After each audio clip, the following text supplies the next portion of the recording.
Okay, good morning and welcome to the 32nd meeting in 2013 of the Finance Committee of the Scottish Parliament.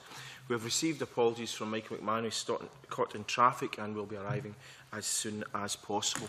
Can I please remind everyone present to turn off any mobile phones or other electronic devices? Our first item of business this morning is to decide whether or not to take items 3 and 4 in private. Are members agreed? Agreed. Members have indicated their agreement. Our second item this morning is to take evidence by video conference as part of our inquiry into proposals for an independent fiscal body. From Joakim Sonnegård from the Swedish Fiscal Policy Council. So I'll say that again, from Joakim Sonnegård from the Swedish Fiscal Policy Council. I'd like to welcome Mr Sonnegård to the meeting and invite him to make a short opening statement. You're very welcome. Thank you very much and good morning. I would just like to say that I'm very pleased to have this opportunity to discuss the questions you have asked us directly with you today, because this kind of discussions are also very important for us in our own work to develop our own councils. So I'm ready to answer to your questions now. I have nothing more to add. Okay, well, thank you very much. I'd like to thank you also for the submission that you have provided for members of the committee. I note that the Swedish Fiscal Policy Council has an explicit mandate to comment on and, where necessary, recommend improvements to current fiscal policies and the extent to which they will reach the goals and priorities the Swedish Government has set for itself. I'm just wondering, how do you manage to avoid being dragged into the kind of political dogfight in terms of your work? Because it's a bit more ambitious than, for example, the OBR here in the UK. Yeah, it's very important to actually avoid being dragged into the dogfight, as you describe it.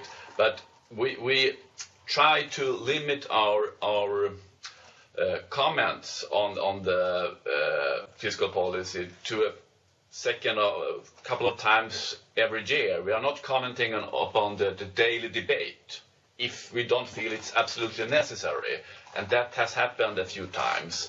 But we try to limit our communication with the public and the Parliament to a couple of times of year in connection with our with the publication of our report in every spring. So during the rest of the year we are quite silent. Sometimes our members participate in debates and are there in their capacity of being a council member, but they are almost always stating that they are just giving their own opinions, even though they are members of the council. Okay. Now, I noticed that the council consists of 6 members on non-renewable 3-year appointments. I'm just wondering why it's such a fairly short time period, and whether or not this impacts on consistency in terms of how the council actually works. Yeah. Well, this is a part-time engagement for the council members, and they spend around 10–15% of their work time working for the council, and they are busy doing other things, being professors or being working in other capacities. And in order not to deplete them and not to make this a too work time speaking heavy engagement, the government thought it would be good to just have it for 3 years, and the council members don't think that the time is too short, and they can be re-elected again after a year or so being not a member. And this is an issue which the council itself decides upon. If they want to engage a former member of the council, they can do that after 1 year in quarantine. Okay, thank you very much. Now, obviously it's essential to allow you to be objective and generate public confidence in your reports, that there is strong support from the Swedish public. And in your submission, at the end of your submission, under Principle 1.1, you say that to be effective and enduring, there has to be consensus across the political spectrum. And then you add in Principle 2.1, a truly non-partisan body does not present its analysis from a political perspective and always strives to demonstrate objectivity and professional excellence and serves all parties. Now, I understand that in Sweden there were 3 opposition parties that did not support the establishment of the Fiscal Council. So I'm just wondering whether or not, now that you've been working for some 6 years, if you have generated the confidence of all the political parties in Sweden. Yeah, that's correct. To begin with, the opposition was not in favour of the council. They were expressively against the council and argued in the parliament that the council should be closed down. But in 2011, the government and Anders Borg, the finance minister, negotiated with the opposition parties, 3 of them, and they agreed upon the value of having a council. So from 2011, we have support from 7 of the 8 parties in the parliament that the council should be a part of the fiscal framework. And that agreement is public, and all the 7 parties have stated that they would like to have a council, and they support the way we work, and in the parliament, both the opposition and the government parties actually use our arguments in our reports to try to promote their own policies, so to speak, which is natural. But we have that broad support that you asked for. One of the opposition parties in this Parliament is not too keen on us establishing a fiscal council, but you still have one party that's against it. What are the reasons why it's against? Is it because it's directly accountable to the Ministry of Finance, for example? Or? No. I think it's more complicated because the party which is not behind this agreement is populistic right-wing party, the Swedish Democrats, and the rest of the parties don't want to have any business with them whatsoever. So they were not invited to this negotiation. The Swedish Democrats also uses our reports, and they haven't publicly stated that they want to close down the council. I actually don't know what their opinion about the council is, because they are not part of the mainstream political debate in Sweden, so to speak. Okay, thanks for that. As I mentioned, you are directly accountable to the Ministry of Finance, but you have actually had disputes with the government in terms of some of the reports that you've produced over the years. Is that correct? That is correct. We have actually had disputes after every report, and the government actually writes down their own arguments in each budget bill, which is published in the autumn. So there they elaborate on why they are not agreeing with our analysis and our recommendations. But we have had more heated debates with the finance minister. But even though he says that he wants to have a council, even though he disagrees with us sometimes. Okay, thank you for that. So you don't feel that there would be any difficulty in I know that there's different cultural and historical traditions and political traditions in Sweden and Scotland, but you don't think there's any real difficulty about the fact that the Council reports to the Ministry of Finance as opposed to the Parliament in general?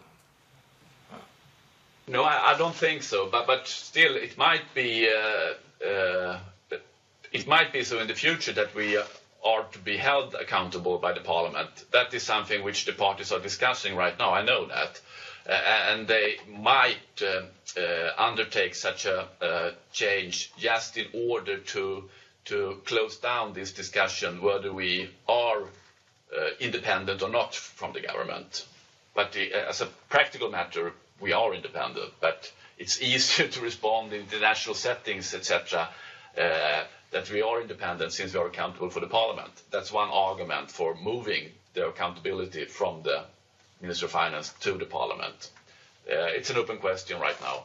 Okay, thank you. I'm just going to ask one more question, because obviously colleagues around the table will obviously want to ask you some questions, and that's just about forecasting. Now, you're not really involved in forecasting in the Swedish Council. Is that something you feel that you should be able to take forward, or do you feel that it strengthens your ability as a council that you don't have to involve yourself in forecasting? How do you feel about that particular issue? If we were to undertake forecasting exercises, we would have to have a much more resources than we have right now. And we are located physically at the National Institute for Economic Research, which are publishing the official forecasts, which are independently made. So from a practical point of view, we don't feel that we have to do that ourselves, since the guy next door is actually involved in that. So we have all that information directly in our work. So that's one of the reasons for why we don't feel we have to undertake forecasting exercises. We do scrutinize the government's own forecasts, and both the methodology and the credibility and so on. But we are doing that from a armchair perspective, and not involved in the nitty-gritty of making forecasts. Okay, thank you very much. I'm now going to open out the session to colleagues around the table, and the first person to ask questions will be Jamie Hepburn, to be followed by John Mason.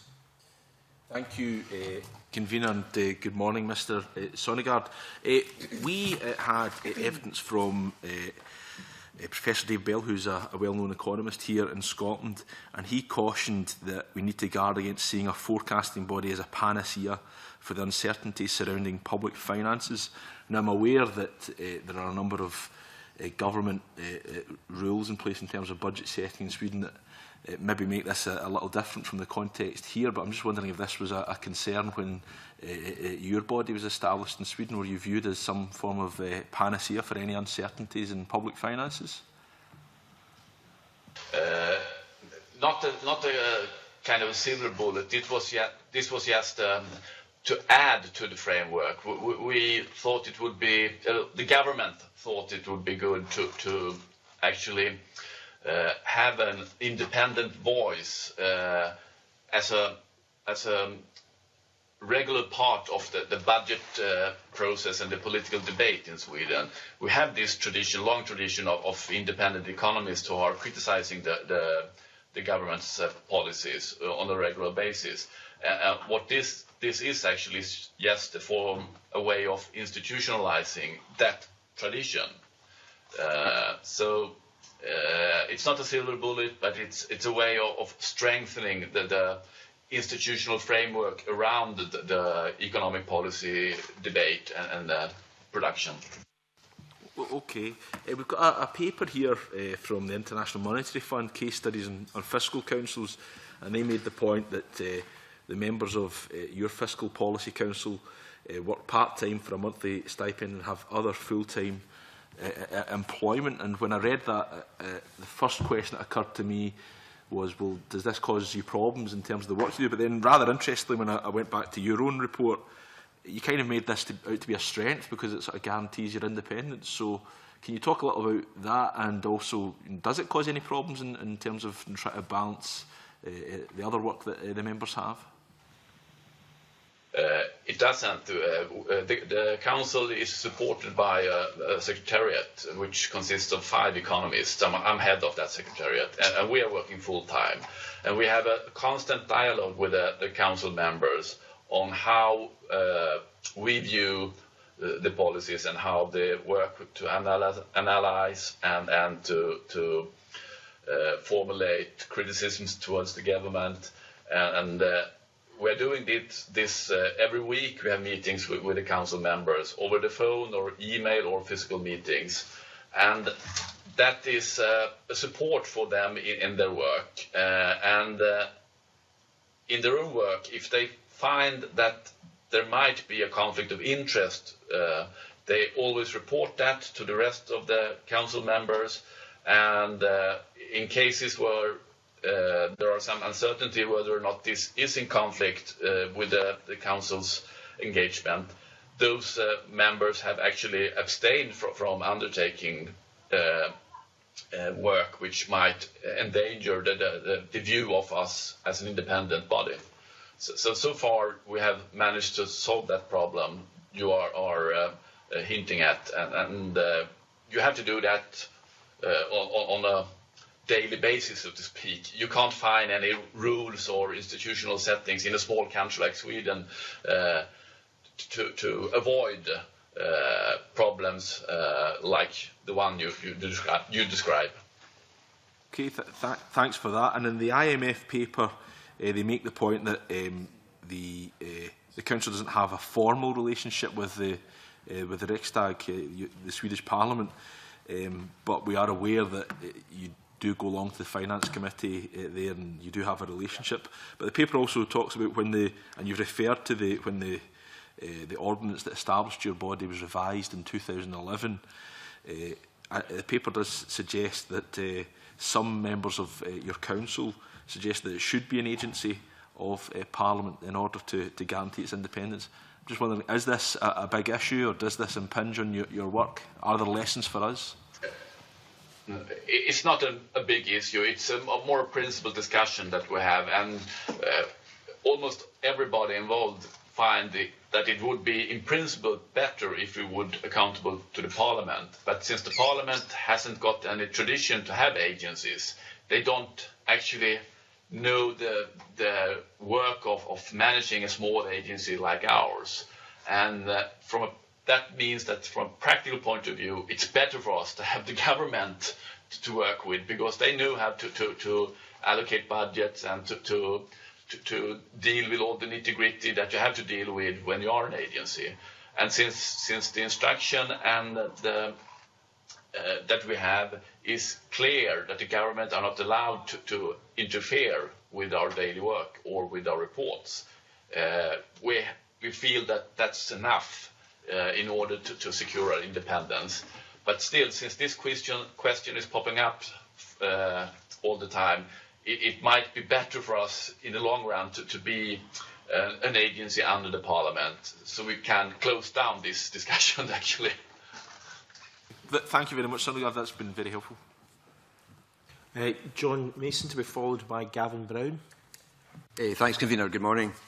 I think this was touched on in some of the other questions, but there clearly are other independent institutions in Sweden which are taking part in the broader area, and specifically, I understand from I think it's the IMF paper, it lists the National Institute of Economic Research, the National Financial Management Authority, and the National Audit Office. So there are 4 organisations. Can you tell us a little about the relationship between the 4? As I said, we are physically located at the National Institute of Economic Research, which means that we collaborate with them on a regular basis. We have no formal relation apart from work that we commission to them and pay them to do. With the audit office, we have informal relations. I know people working there, and we are discussing issues that are of common interest for us on an informal basis, but we haven't got any formal relationship. And the same goes for the National Institute of what you call ESV, the 4th organization. Sometimes they have helped us with producing numbers and analysis of the cost development and such things, and we have paid them for doing that. That's the only formal contact relationship we have had with them, but informally we also discuss the issues with them because there are former colleagues to a few of us, so we know them. Yes. So, I mean, obviously there are historical reasons in every country why institutions have grown up as they have, but I mean, do you feel it's advantageous to have these 4 bodies distinct from each other, or would it be advantageous to have fewer?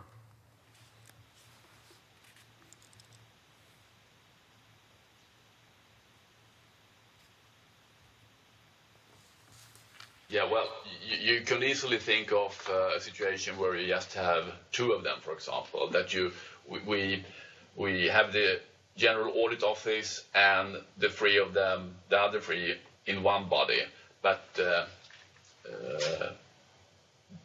yeah, you could argue for making such an arrangement. 2 or 3 bodies, you could reduce it to that, I guess. Okay, that's fine. Thanks very much. I noticed in your submission it says that you're required to publish an annual report, but you have freedom to publish more often if you want to. Does the Council in fact do that? We have reports which we build our own report upon, and we are publishing them every year, a handful of them. And we have also, sometimes we are asked to comment upon a proposition from the government in part of the hearings when they are gathering information before making a decision. And every time we have decided to comment upon a proposition, we have also published that comment. But the main publication is our annual report. Okay, thank you. So obviously there's quite a lot of transparency if you're publishing all of these things. And I noticed on the IMF it specifically says has an explicit mandate to work to promote and stimulate public debate on economic policies. And in your own paper it said the Council is also consciously trying to keep its reports non-technical and thus accessible for a broad audience. I mean, has that been accessible? Do ordinary Swedish people get involved and they know about you? I think I know that the report is used at universities for freshman courses in economics. So in that respect, the report is also read by non-professionals, so to speak. And we are trying to track the number of downloads from our website and the number of orders of our published report. So we have a rough view of how many people actually want a report and read it probably actively. And that's around 1,500, 2,000 people or something like that, I guess. And in addition to that, we also follow the media coverage and references to our reports on a daily basis, and we have hits on the news every day, I would say. Newspapers are referring to our analysis and reports on a daily basis in the Swedish press. So I reckon that we have been reasonably successful in trying to convene our message in a way that makes it accessible for the general public. Well, that sounds quite encouraging, because I think, well, we probably feel that Sweden is a highly educated country and people maybe are more engaged than we have here. Sometimes it's difficult to get people engaged at a deeper level. And the final point I just want to ask, I mean, it's been mentioned already about the people who are on the council, that they turn over fairly often every 3 years, and the whole concept of independence. I mean, is that more down to the individual, and there's reference made to people's reputations, that people wouldn't want to lose their good professional reputation? So in a sense, is that more important than whether it's technically answerable to the government or the parliament or whatever? That's correct. That's correct. So we all the people in the council, especially those who are professional academics, are well aware of the fact that their colleagues are actually scrutinizing their work in the council, and you don't want to lose the reputation of being somebody who are too appeasant to the government. You want to be viewed as somebody who actually speaks his own views and keeps his professional integrity as an economist. So that is very important for our independence. That's great. Thanks very much. Thank you. Gavin Brown. Thank you. Good morning. Good morning. The council members, I think you said there are 6 council members. How are council members appointed? What's the process for appointing them? the council members discuss within the group what person they would like to see as a predecessor when it's time to fill a empty chair. And when they have located a couple of names, they address those people and ask if they would like to sit at the council. And if they agree, the council makes a formal decision. And at the same time that we are informing the government that we would like the government to appoint a person to be a new member of the council, we are also making that public on our webpage, and where we say that today the council has decided to suggest Mrs. X to be a new member of the council, and the government has now to decide upon that. That's the formal way. And so far the government has always appointed the people that the council has suggested. And the independence dimension here is that it is the council who actually discuss who they would like to see at the council, and they suggest that name to the government. And if the government don't want to appoint that person, the government must actually explain why. And that might be tricky for the government to move against the council's suggestion. So that is a way of ensuring the integrity of the council. As long as the council consists of members suggested by the council themselves, you can say that you keep a certain amount of integrity for the council. And the government is actually put in a position of fait accompli. It knows that if it moves against the council, if it doesn't appoint the people that the council would like to have as members, it will be viewed upon as if the government is trying to influence the council's work in the future. So in practice, the government has so far anyway, the government has always just ratified the council's recommendation. Yeah, okay. In terms of, so they're appointed for 3 years, the council members. It has 6 people. Presumably it's one change at a time. You don't have all 6 of them reaching their 3-year period together, and you're having to replace 6. It's replacing 1 at a time or 2 at a time. How does that function? 2 at a time.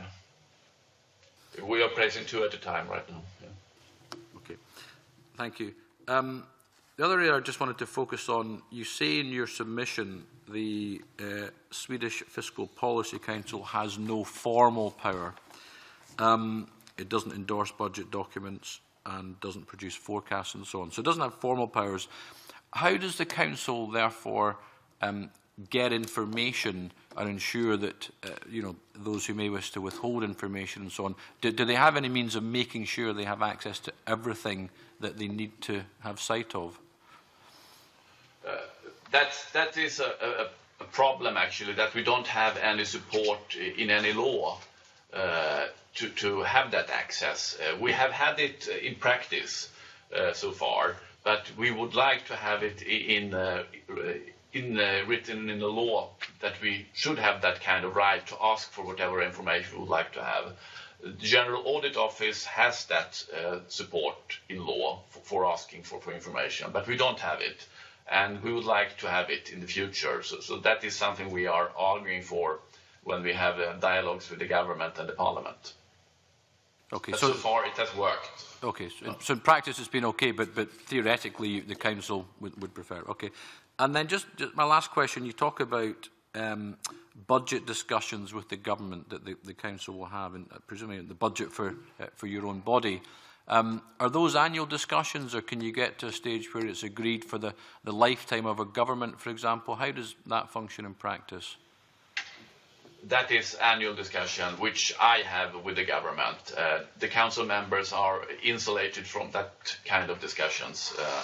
So I have an annual discussion with the government and make demands and present the working plan that the council have drawn up, and we ask for money, and so far we have got the money that we would ask for. So, okay, that's helpful. Thank you very much. Thank you, Gavin. Malcolm Chisholm. In his first question, the convener referred to the fact that where necessary, you recommend improvements to current fiscal policies and the extent to which they will reach the goals and priorities the government has set itself. I presume that is a fact, that is part of your role. So I suppose I'm interested in how that part of your role sort of fits in with your determination to be non-partisan, and that you refer to that at the end of your paper.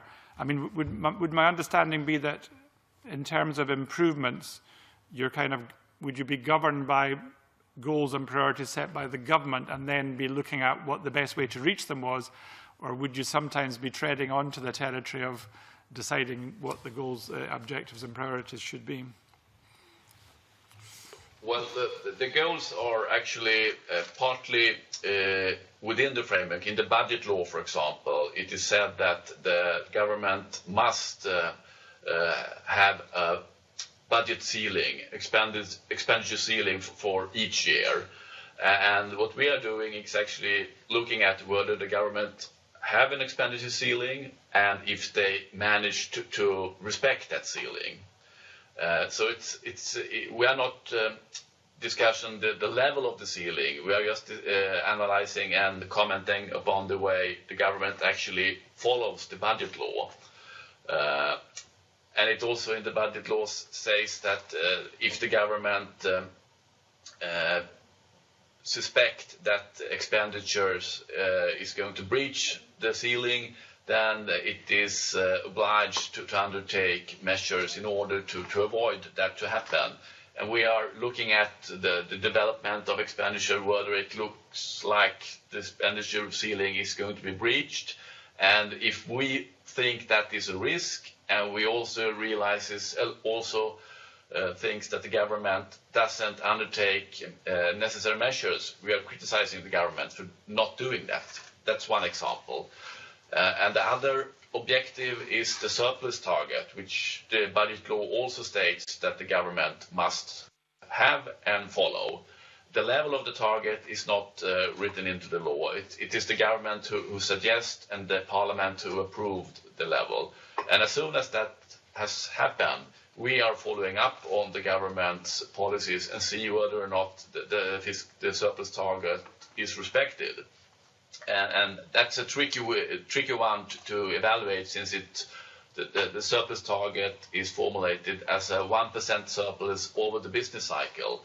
So you have a lot of leeway here in order to interpret whether this target is fulfilled or not. And that is our biggest discussion with the government, whether it respects the surplus target or not. But we have targets and a framework which we has taken as a starting point for our analysis. So we are not, we can, if we think it's appropriate, suggest another surplus target than the Parliament has decided upon, for example, if we can come up with economic arguments in favor of another surplus target. And we might do that next year, for example, but our stance is to have the framework as a starting point for our analysis and our judgment whether the government is behaving well or not. That's very helpful. So in general, you're examining whether the government has effective fiscal policies to reach the goals that are either set by the budget laws or else by its own policy decisions. But it was interesting, you said you might go beyond that next year, but perhaps you don't want to talk about it if you haven't done it yet. But I mean, I suppose that leads on to the question. I mean, could you give just one example of where you've actually recommended an improvement to current fiscal policy, presumably because they're not reaching the goals that have been set? I can give you two examples right now. To start with, we have the surplus target, and we have suggested that the government should use another indicator and another way to calculate the structural budget surplus than it actually does. Because we have argued that the way we think they should do it is much better from an economical point of view, and it makes it easier to follow up on the target. The government has so far declined to do that, but we will continue to argue for our way to following up on the target. Another example is our criticisms of a tax decrease that the government proposed and enforced 2 years ago when they lowered the VAT for restaurants. And we said that this is a waste of money. If the government wants to increase the employment, it should use those money which now is spent on reducing the taxes for restaurants in other ways. That would be more conducive for employment than this particular measure actually will be. So that's two examples of recommendations that we have made during the last 2 years.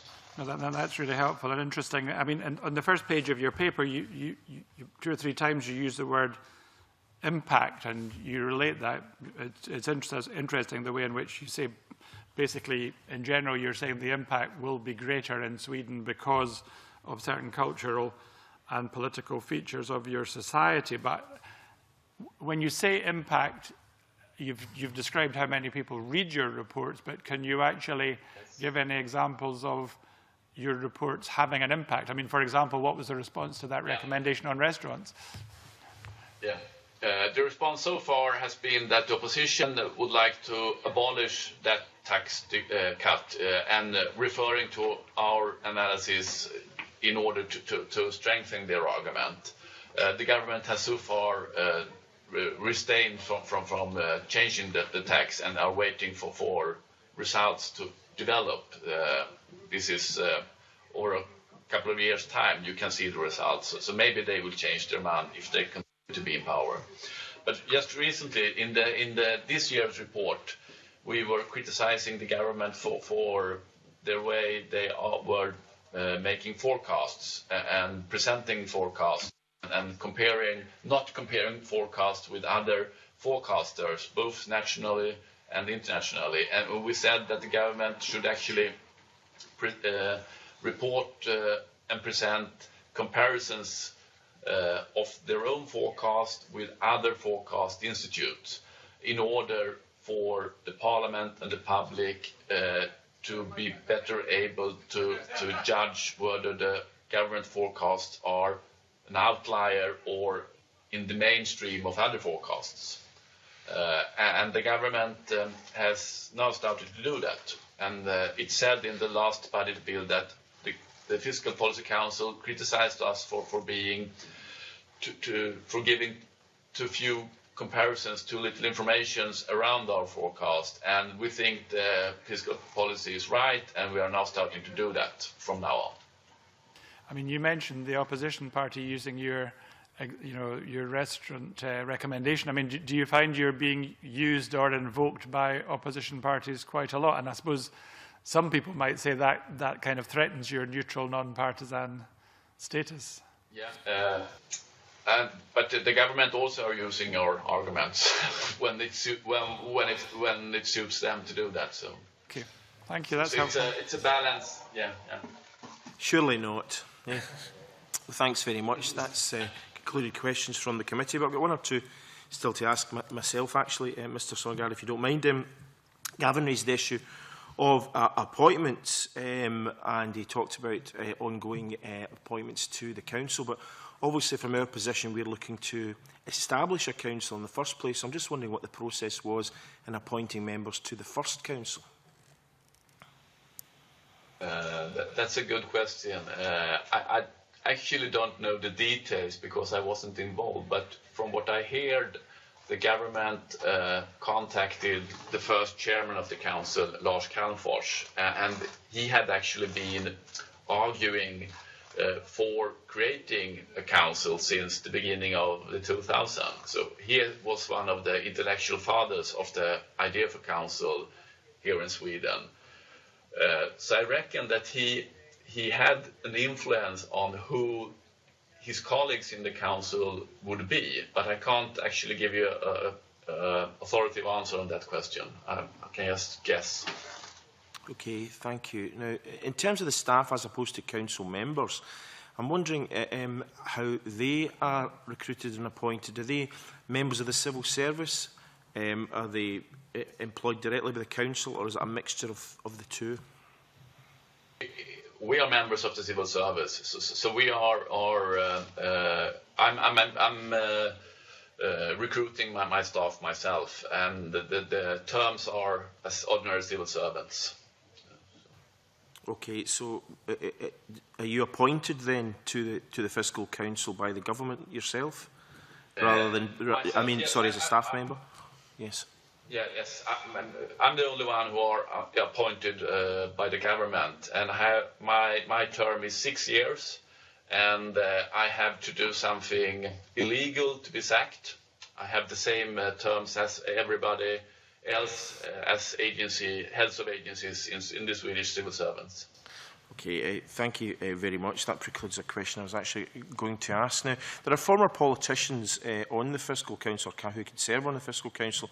So how do you mitigate against political and bureaucratic interference or perceptions thereof? In the first setting of the council, when the council had 8 members, there were 2 former politicians in the council. But in 2011, when the agreement was made between the opposition parties and the government, the number of council members was down to 6. And since then, we haven't had any former politicians in the council. Okay. So it will only be a former politician in the council if the council, the present council members would like to have one in the council. But I reckon that the 2 former politicians became member of the council in some kind of agreement with the first chairman of the council, Lars Calmfors. But apparently that design didn't survive the political negotiations in the parliament in the spring of 2011. And I mentioned political and bureaucratic interference because a few years ago there was a bit of a stramash, we would say in Scotland, a bit of a disagreement with the government, who at one time threatened to cut the budget of the council. Is that correct? I mean, how do you mitigate against that? How were you able to weather that storm? It was when Lars Calmfors actually wrote an open letter to the Minister of Finance and asked for more resources. Anders Borg, the finance minister, became very upset about that and said in public that, well, the council is doing too much unnecessary work. I might consider to cut down on the resources. And that was said before Christmas in 2010. But after that, I reckon that Lars Calmfors had contact with international colleagues at IMF and OECD and other bodies. And when the finance minister returned from his Christmas vacation, he received a number of reports which he were expected to receive from the IMF and OECD in their regular work. And in all those reports, he was praised by the IMF and OECD for being so courageous and in inventing a fiscal policy council, and the council's work was also praised by IMF and OECD. And after that, Anders Borg has never mentioned any cuts in our budget. Okay, thank you very much. That's very interesting. I've just got one final question for you. And the second paragraph of your submission, you say that, and I quote, "An independent body per se does not bring about immediate trust in public governance. However, an independent body may in the long run contribute to trust in the political system." Do you feel that in the short time, the relatively short time that the Swedish Fiscal Policy Council has been in existence, there has been a strengthening of trust in Swedish financial institutions, political institutions to do with finance? That's a very tough question to answer. But if I think of it in a factual way and try to figure out what would happen if the next government decided to close down the council, I think that would actually evoke quite a big political fight, and the government who made such a decision would be criticized by the media and by independent economists, etc., for trying to withhold crucial information from the public on the fiscal policies that it is responsible for. So in a way, you could say that we have enhanced the public trust in the government by our work, but it's very hard to prove that. But that would be my answer to your question. Very hard question. No, I think, to be honest, it's a very good answer, because I think, although it's difficult to measure, enhancement in political trust, as you say, if suddenly the council was to be removed, you might find that there's a great loss in political trust as a result of that. So I think that, in a way, does actually answer it very well. That has exhausted my own questions. I'm just wondering if there's any further points you wish to make to the committee before we wind up this session. No, it has been very, very interesting for me also to talk to you about these issues.